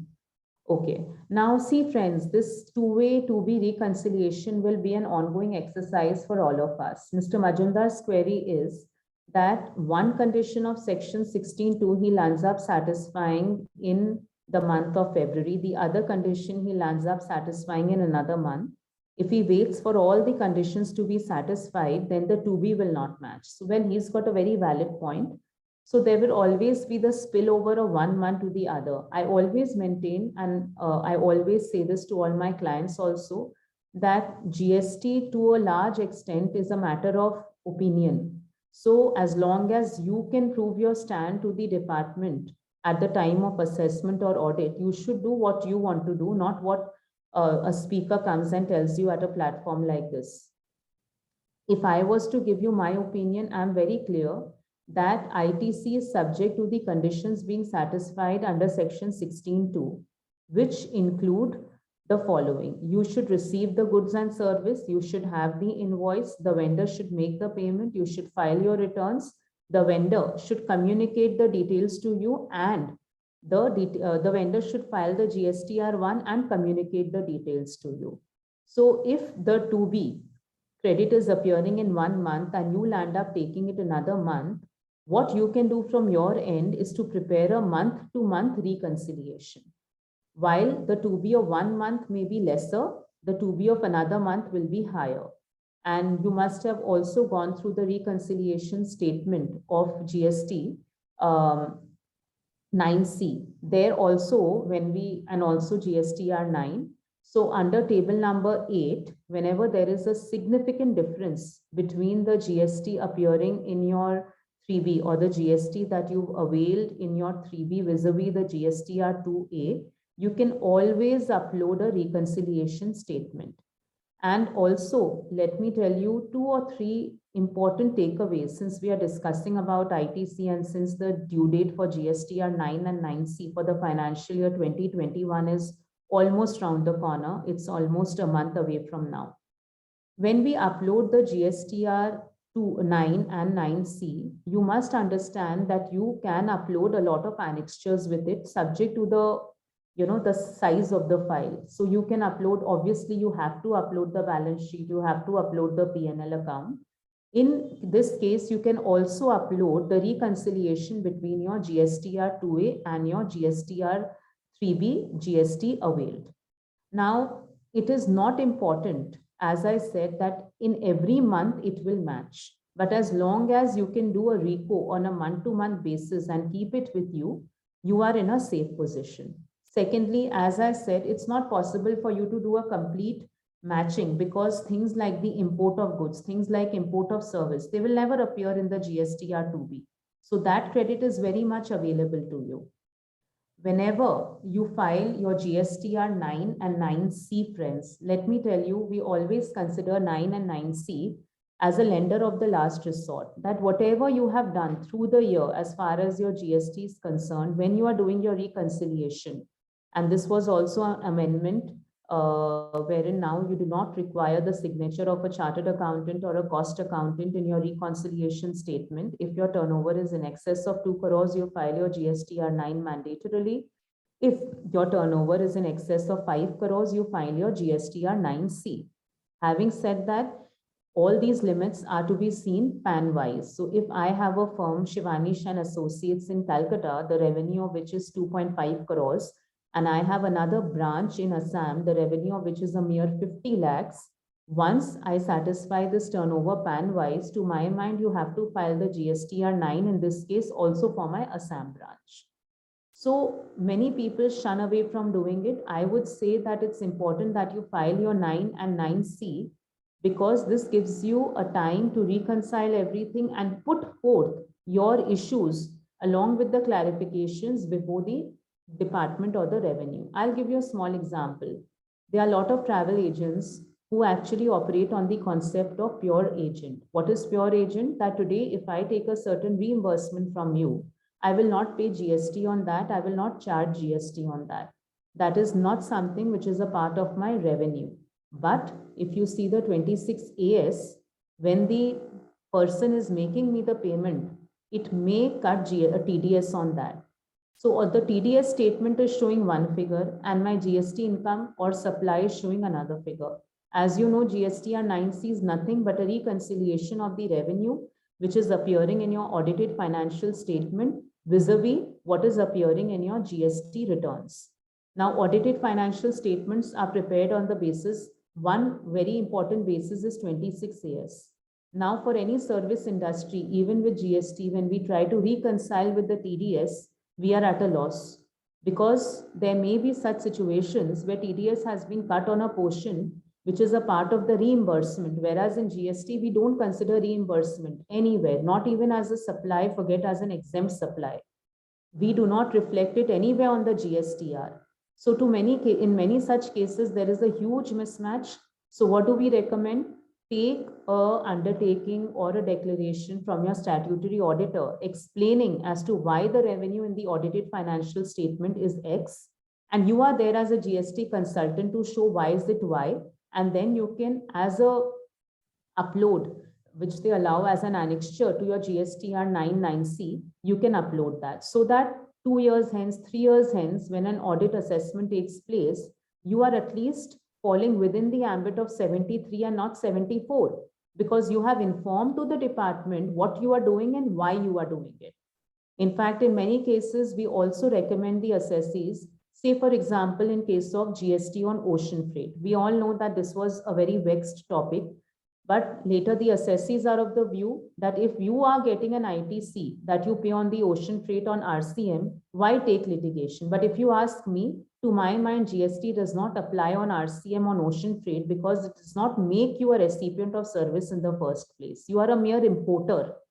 However, we are still awaiting the judgment in the case of Mohit Minerals, which firstly ruled that GST will not apply, and now it's pending before the Honorable Apex Court, and we are expecting the judgment sometime in the first or the second week of February. Again, in such cases, if you have chosen not to pay, then if you've sought a legal opinion, you should inform the department about your stand along with the copy of the legal opinion, so that going forward, the department cannot cast an aspersion on the assessee that the assessee has actually hidden the facts and not told the same to the department. So while all these may appear to be useless planning tools, in the long run, if you follow them, it goes a long way in safeguarding your interest and the interest of the assessee against that of the revenue. So that is something I always recommend. And on that note, also, once again, I rehash it that the last date for filing your GSTR annual return 9 and your 9C, which is the reconciliation statement, is the 20th of February for the financial year 2020-21. Unlike before, the amendment has been now made that you do not require the signature of a chartered accountant or a cost accountant. I would highly insist that even if your turnover is running into a few lakhs, do prepare your GSTR 9 and 9C. Now, also let me tell you, friends, that when we prepare GSTR 9, a lot of data gets auto-populated from your GSTR 1 and or 3B. So while some data cannot be changed, say for example, the taxes you've paid under table 9 of the GSTR 9, there are a lot of other data that you can change. Say for example, in your GSTR 1, in the annual one for a given financial year, you've shown 100 rupees as a supply. But when you sit to prepare your RECO, that same supply is appearing as 150 as per your books. So what should I do? Should I let it be 100 or should I make it 150? To my knowledge, you should make it 150, make the payment through DRC 03 and declare the correct amount in your GSTR 9. Now the question arises that this 50 was actually short reported, but the client to whom I've supplied this particular service is otherwise a registered GST assessee. Where should I show it? Should I show it in the relevant column of B2C 4A or B2B, which is 4B? To my mind, B2C. Why? Because although the recipient was registered, B2B to my mind implies only those assessees to whom you've passed on the credit. In cases where you fail to pass on the credit, because as we all know, beyond a certain time, you cannot even amend your GSTR 1 and the client can also not take the credit. So in such cases, you will have to report it under the relevant column, which is 4B of GSTR 9. Why I'm discussing all this? You are 1 month short of filing your GSTR 9 and 9C. And it's very important that whatever you do, you have complete knowledge of whatever you are doing. Ultimately, it's you who needs to prove to the officers the reason why you did something. And hence that cogent reasoning has to be with you with proper working, with proper disclosures, I would say, to the revenue. In fact, if there is any question in relation to 9-9C, I'm also willing to take that up, since I just have one more topic on the interest to discuss and then maybe the case laws. Mr. Majumdar is asking me, what is the last date of SCN for making a demand under 1718? Let us not take COVID extension. Is it 5 years from the due date? So again, this varies. You will have to understand that there is a due date for filing the issuing the order, and then you back calculate and arrive at the due date of issuing the SCN. So if I was to talk about 74, then the time limit will be 5 years. But if I was to talk about 73, the time limit will be much lower. And the due dates are given for the due dates of issuing an order, and then you back calculate and date sal or a year and a half, and then you calculate your due dates of filing the SCN. But there is a lot of time left for 17, 18 friends. Let me tell you that. And on that note, also, let me tell you, as far as the past regime of service tax is concerned, we had a period of 5 years of limitation. That means where the revenues of the opinion that there has been any intention to evade the payment of taxes, etc., then in that case, the department has 5 years from the relevant date. What is the relevant date for any given financial year under the erstwhile regime of service tax? It was basically, for the sake of brevity, let us assume the due date of filing the return. So for the financial year 16-17, that is ending March of 17, you had to file your returns, or you had to make the payment by the, let's talk about returns, which was precisely the 25th of April 2017. So that's how you calculate 5 years from then. If you back calculate, you realize today that 15-16 is outside the ambit of the department. So today, standing today, the department cannot issue you any show cause, irrespective of the fact that the assessee had a malified intention, or if the assessee had a fraudulent intent, or if there are some figures appearing in the 26 AS vis-a-vis what's now appearing in your service tax return, the department cannot go ahead and issue you a show cause under the erstwhile regime. So it's always the 5 years from the relevant date. The relevant date, for the sake of brevity, we can assume to be the date of filing the return, and this is for the service tax. So any notices you receive for the service tax, you can simply declare it as null and void and prepare a reply based on this, rather than going into the merits of the case. Okay, so we have there is a problem of adjusting ITC headwise. As per law, output IGST is to be adjusted with input, then C and then I. Similarly, IGST inputs to be adjusted with CGST output and then move to the SGST. So, output, this results in the balance left in CGST and the payment is required under SGST. Can't an assessee adjust equally under CNS so that the balance of the CGST and SGST can be maintained? And whether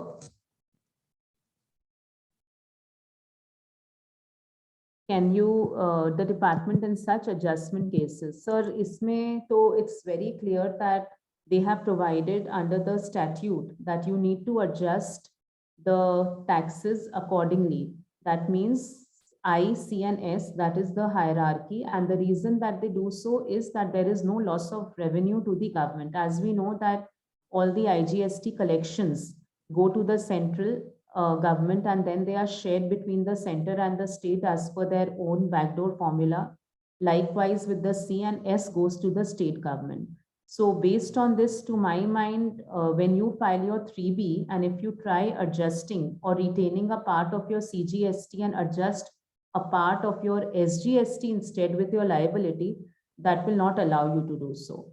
So to my mind, you don't have a way out unless you can actually convert the credit in some way by creating an output liability. But otherwise, to my mind, you don't really have an option for that. We have another question. In case of RCM, if service tax receiver has paid to provider by mistake, is he still liable to pay to the revenue? See, friends, to my mind, by mutual consent and agreement, we cannot shift the liability. Today, if I don't have a liability and if I offer to my colleague that let me pay on your behalf, it's absurd. The government will never allow that. The revenue will never allow that.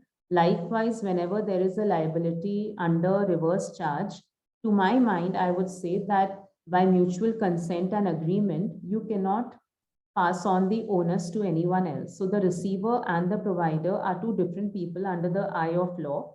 For some reasons, could be because of the nature of the industry or any other myriad reasons, the revenue has fixed the onus on the receiver. So while the provider has already paid and ultimately there is no loss of revenue to the government, you can always put forth the fact of revenue neutrality, that the government has not really lost on any revenue. However, to my mind, the revenue is still well within its powers to ask for the taxes. But as I said, revenue neutrality, there are lot many judgments of the Honorable High Courts which have gone on to say that no penalty will apply in case of revenue neutral situations. However, the department will be well within its right to recover. Okay, now we have another question which says that ITC for the financial year 2021 was availed in March 21 and reversed by mistake, say rupees 100, and hence the ITC is nil. Rupees 100 was then later on availed in 2021.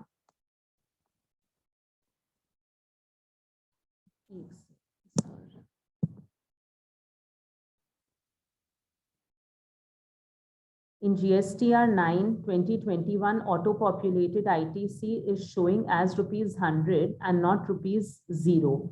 Also, whether to report this ITC in GSTR 9 as ITC of 2021 taken in 21-22. I'll need to just copy this query because I'll not be able to scroll otherwise. Just give me a minute, please.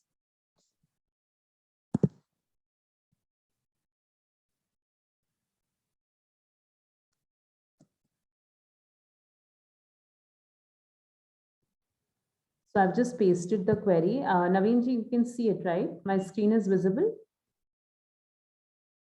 Yes, your screen is there, ma'am. But so the portion which you were discussing, that is visible, ma'am.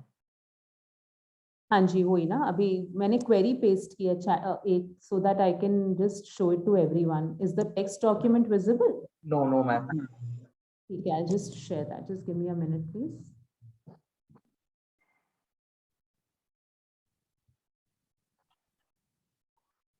Is it visible now? Yes. Okay.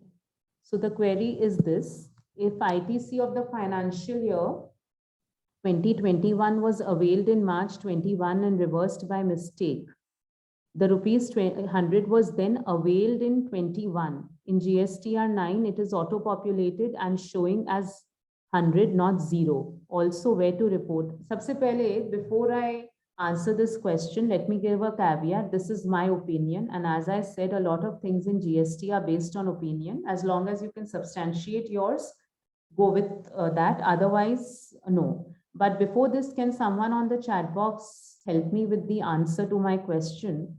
That under the GST law, what is the time frame within which one can avail the credit, number one, and what is the time frame within which one can utilize the credit? I need an answer to these two queries in my chat box. I repeat, for a given financial year, what is the time frame within which I can avail a certain ITC? And once availed, what is the time frame within which I can utilize the ITC?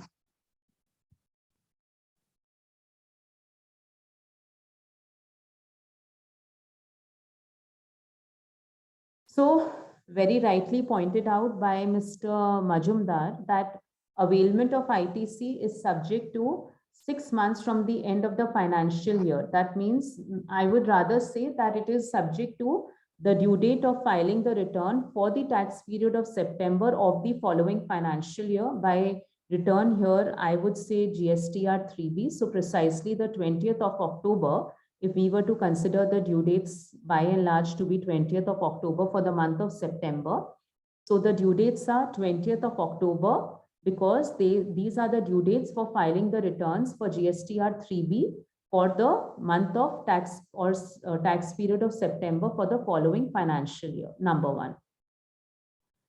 Number two, in this case, utilization, obviously, once you have availed the credit, there is absolutely no bar on the utilization. Let me at this point also discuss with you the recent press release, which was brought in by the, in relation to GST, which has gone on to say about Section 50. Now, we all know Section 50 talks about interest under GST. There was a big hue and cry whether interest should be payable on cash or it should be payable on the amount you pay on the entire gross liability. So in this section has been retrospectively amended, and it goes on to say that now interest will apply only on your net cash liability. That is the amount you pay by debiting your cash ledger. Now this applies only and only in cases where you have suo motu made the payment, the department has not gone on to initiate recovery, and you have declared the amount. If any of these two conditions are missing, that is, if before you decided to pay, the department sent you a recovery notice, or a second scenario could be you never declared it in the return, then you will not get the benefit of paying it on the net, then you have to pay it on the gross. But otherwise, it will be paid at the rate of 18% and on the net cash liability. Having said this, what does the press release say? The press release has gone on to clarify that in cases where an incorrect ITC has been availed and not utilized, then the interest will not apply. I repeat that if an ITC has been incorrectly availed but not utilized, then the interest will not apply. Now, what are these cases?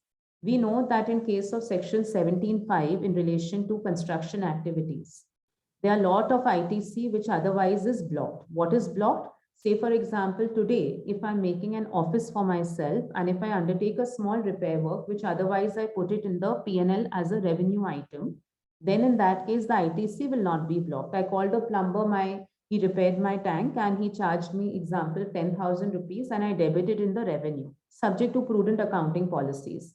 Then in that case, there is no restriction on the ITC. On the contrary, if I capitalize this figure, then the GST will be completely blocked. So when I talk about 17.5 of the GST Act, any construction related activity, whether it is repair, renovation, alteration, modification, whether goods or services, to the extent capitalized, will not be available as a credit to me. On the contrary, if it is renovation, repair, alteration, modification, it may be goods and services, but not capitalized, then in that case, there is no restriction on my ITC.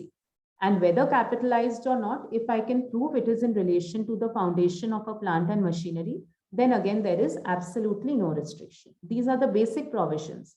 Now imagine the plight of an assessee who buys steel, cement, etc. But at the time of buying, they don't know whether this amount will be capitalized or whether this will go in the revenue. And these figures can run into big numbers. So if in the earliest times they would avail it and not utilize it, there was a big hue and cry that incorrect availment would also attract interest. To my mind, it never did, but the law was not clear. And definitely there was a lot of room for litigation that if you incorrectly avail, even if not utilized, you will still land up paying interest. So now they have clarified that if you have only availed and not utilized, we will not charge you any interest.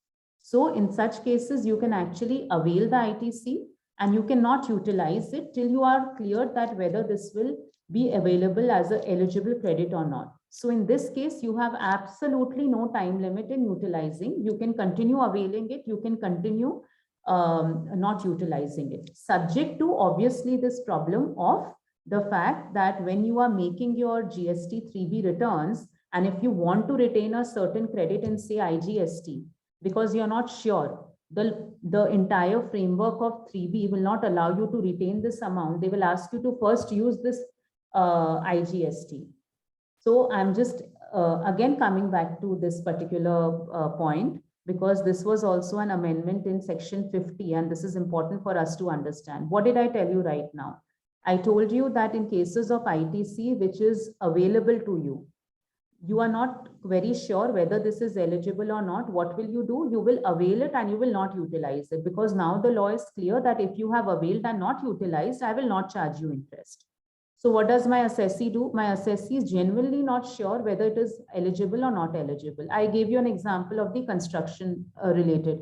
Someone is setting up a factory. They don't know what part is P&M. They don't know what part will be capitalized. They don't know what part will go into the revenue. So they tell me that Shivani, आप kindly इसको avail करके रख लीजिए, आप don't utilize it. And imagine this ITC is in the nature of IGST. So what happens?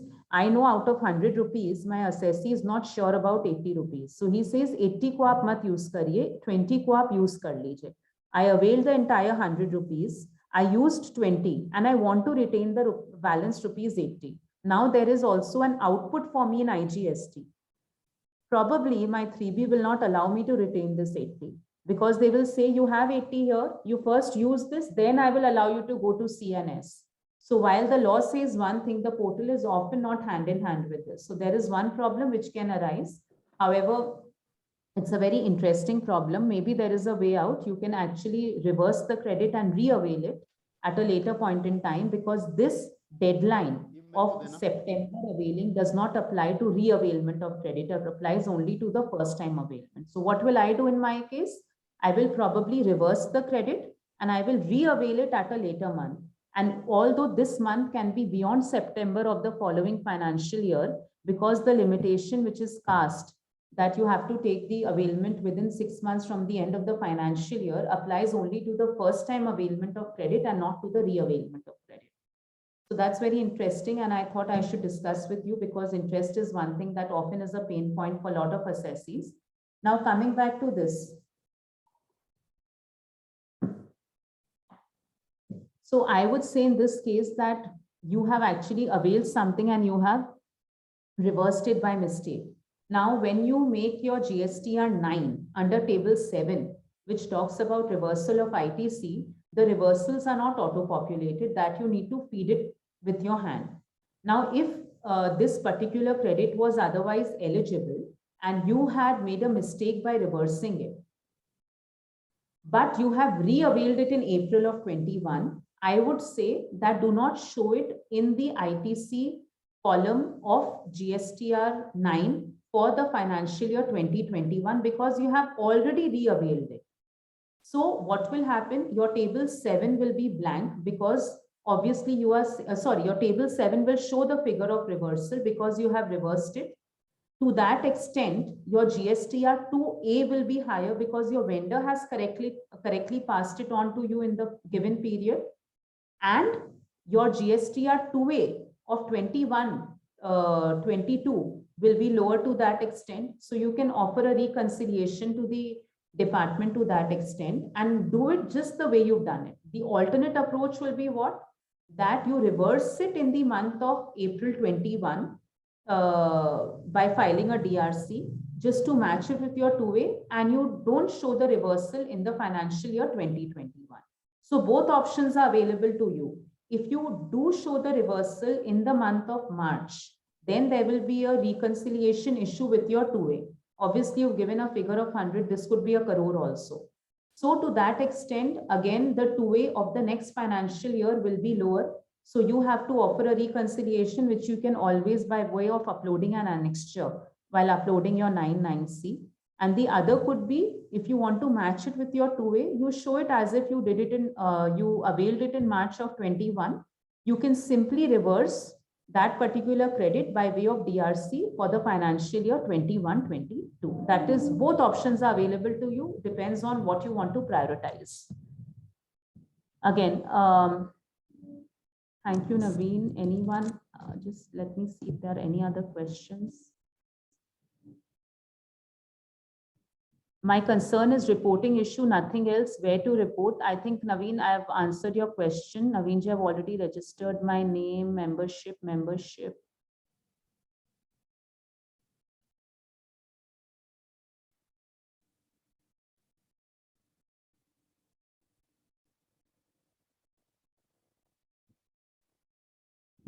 I think from my side, Naveenji, that is it. I don't see any other queries in the chat box also. I'll just stop screen sharing.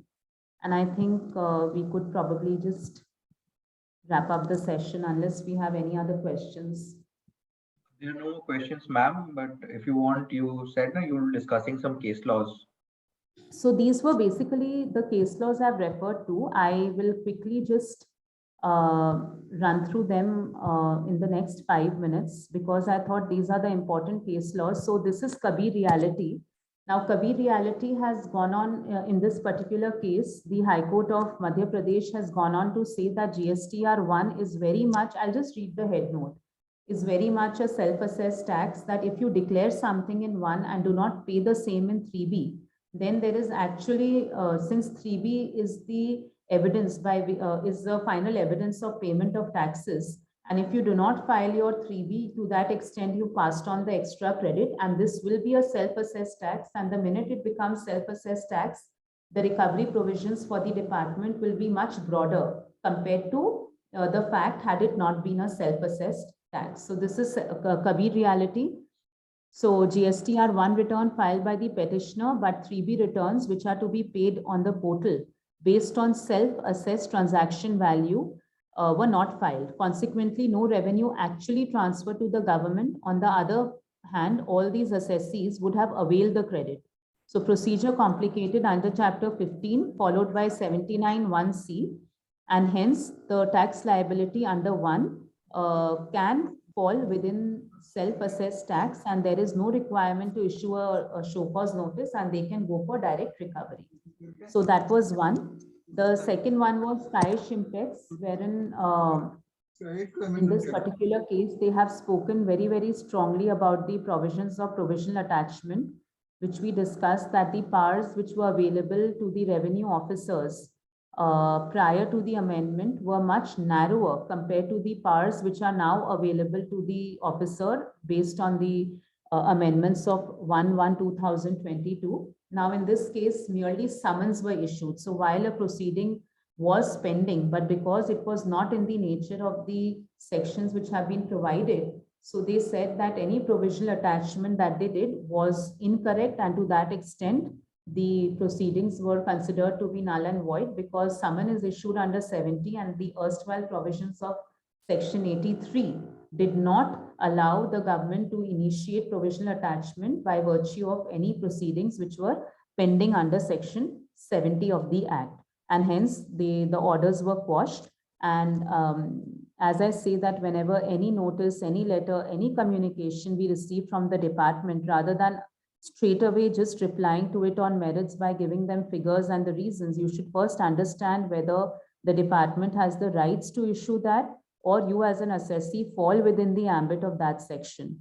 So many a times, even in our office, when we receive a show cause notice, when we receive an order, the first thing is the team starts just working on replying that, no, we did not do this, no, we did that, and these are my figures. No, first see whether the communication is done properly. Number two, whether the jurisdiction officer is correct. Number three, whether you actually fall within the ambit of that section. And number four, whether there are enough powers to the officer who's initiating that particular proceeding.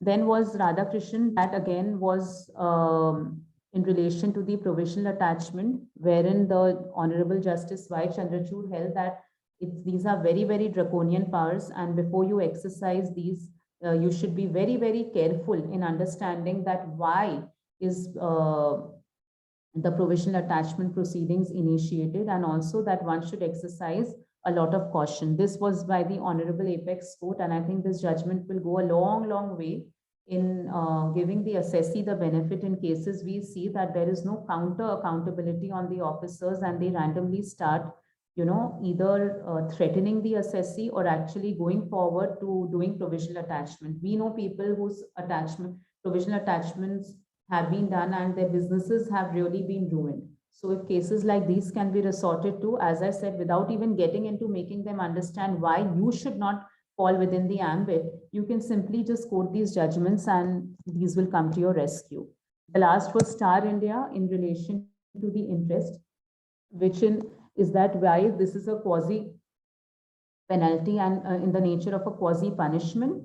And although the liability is created retrospectively, the punishment or payment of interest should not be entailed with retrospective application. So this again can help in cases of implication of interest.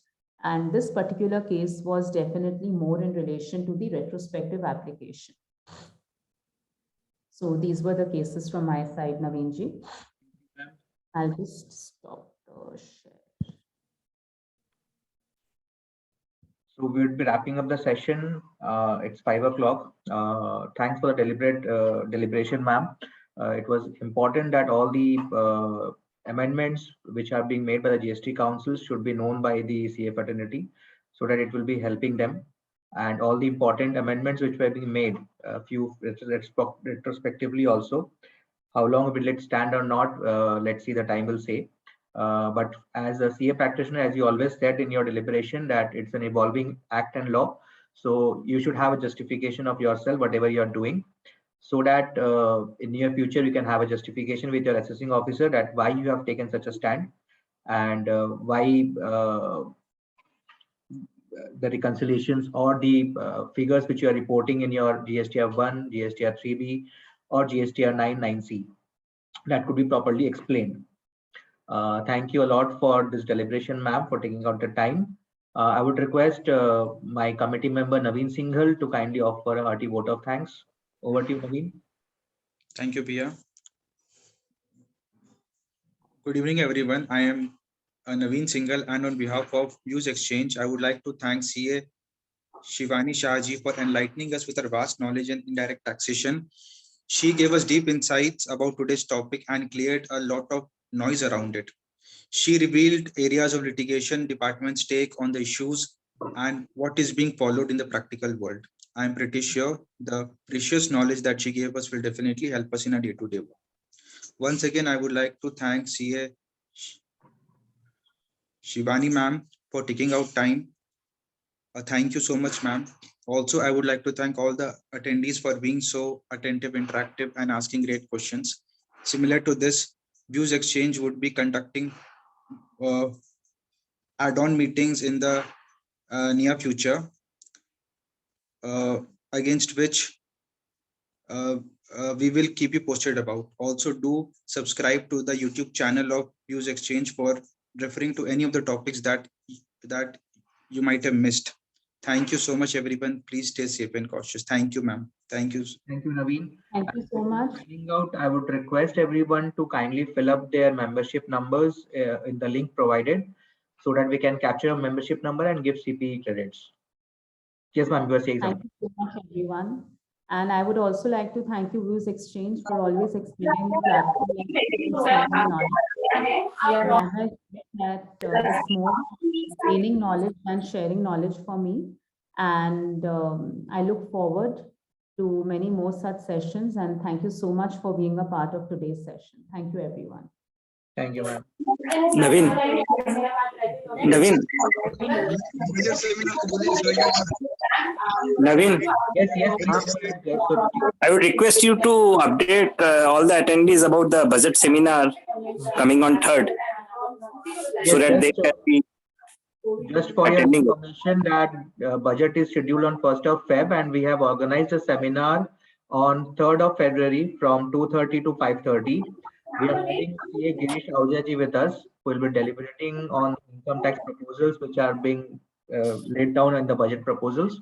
We are also having two eminent speakers from capital market and from indirect taxation. The circular is in post. I hope you will be getting the same in due time. The session is being organized along with three more study circles, eminent study circles: VIP, CA, ACAE, and South City. I'll be just posting the registration form once again. Whoever have missed it, kindly go to the link which I'm sharing in the chat box once again.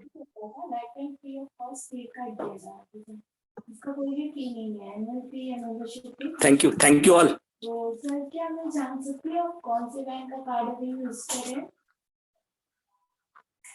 Just now shared the link. Hello. We are sharing this link because at a time of pre-registration for this meeting, the membership number was not captured. Good evening.